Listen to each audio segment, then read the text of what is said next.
My scary stalker story is about my ex-boyfriend. The stalking started after the breakup, but the entire relationship was messed up. We were friends for a few years before we started dating in my junior year of high school.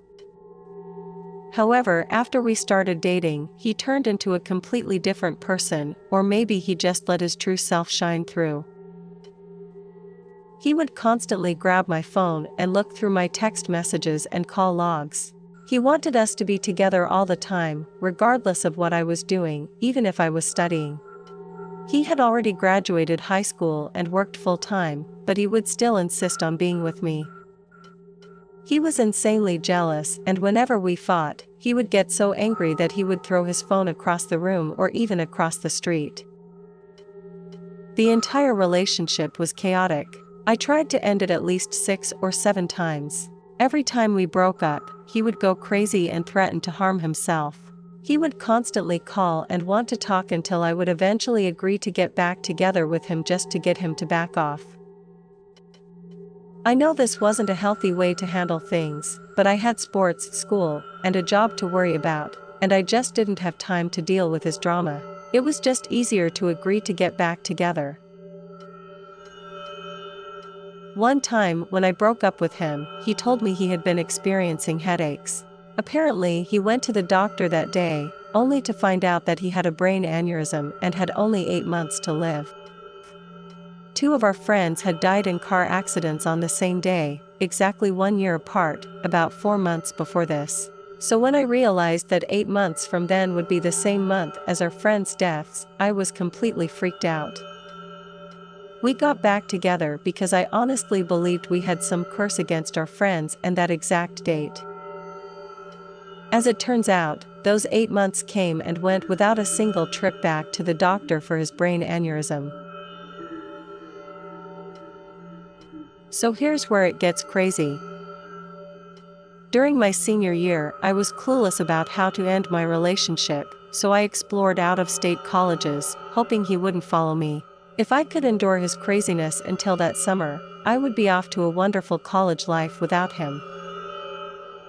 However, he must have seen the brochure of my preferred college and suddenly wanted to attend the same school.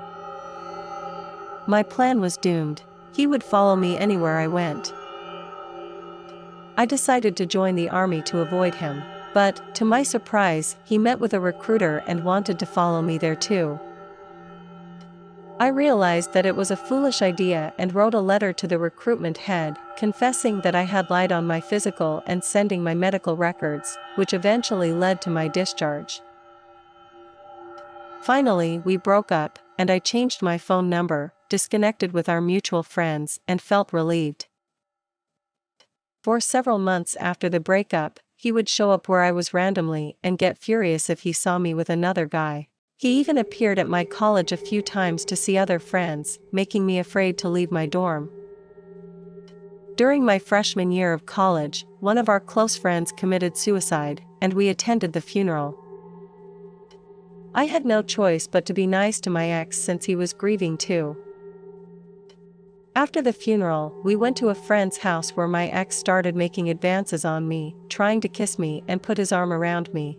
When I refused, he freaked out, got my number from someone, and started texting and calling me incessantly for 5 years. Now, whenever I visit my hometown, I feel paranoid and apprehensive that I might run into him. Even with my significant other, I avoid certain parts of the city for fear of bumping into him.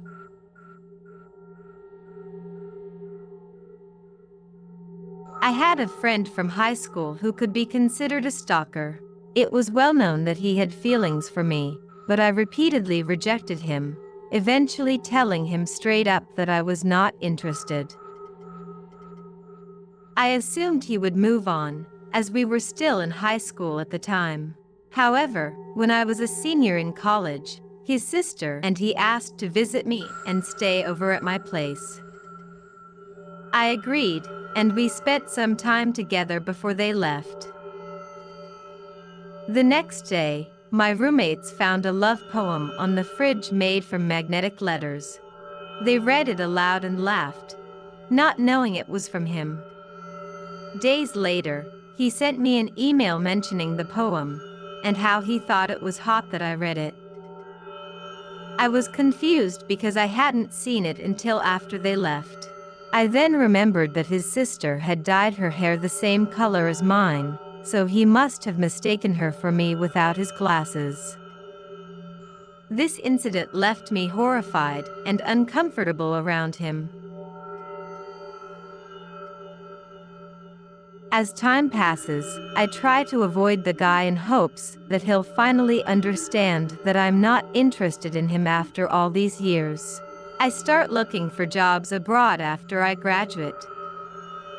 One day, he sends me an email suggesting that we get married if I decide to move abroad so that he can justify following me to his parents. He also admits that he has no desire to learn the language of the country I'm planning to go to, and will need me to support him. He thinks it's a mutually beneficial arrangement because eventually I'll be able to benefit from the tax deductions one gets from being married. And though he knows I'm not interested in him, he thinks this is the most logical option for me to avoid dying alone and paying full taxes for my whole life. The email turns into a ramble about his hatred for characters in TV shows or books who say they want the person they love to be happy, regardless of who it's with. He thinks it's more logical to narrow the love interest's options by eliminating the other person. Completely pissed off and creeped out, I reply to the email, and he seems to get the message and apologizes. I try to cut off ties as best I can, but most of our friends are mutual, and I'm pretty close to his family. He eventually gets a girlfriend. She adds me on Facebook and starts telling me about how great the sex is with him and how I'm missing out. She even suggests that we all get married together on the same day, including her other boyfriend back home. Repulsed, I block her. It's been 3 years since then. He's now back in my hometown and living with the only 3 close friends I have from high school. They think he's finally over me. I can only hope.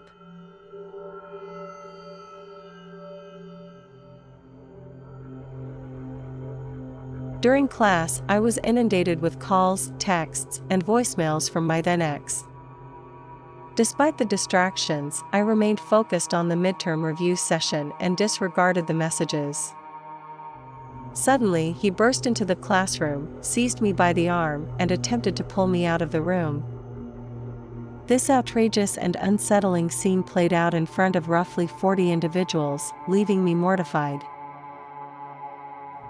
Although I fought to remain in class and my ex behaved in a crazy, irrational, and absurd manner, he eventually succeeded in dragging me out of the classroom. The entire class remained silent, despite the obvious disturbance.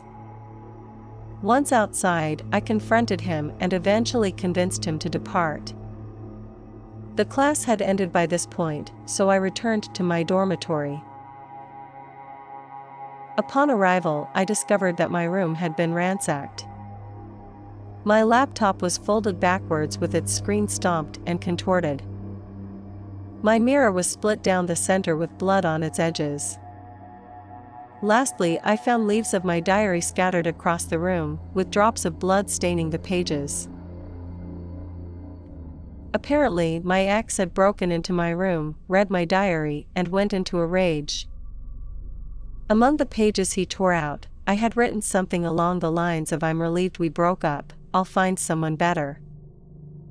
Clearly, he was a deranged ex who continued to behave irrationally for some time. Despite my efforts to seek assistance from the police, they did not offer any help. Eventually, he graduated and vanished,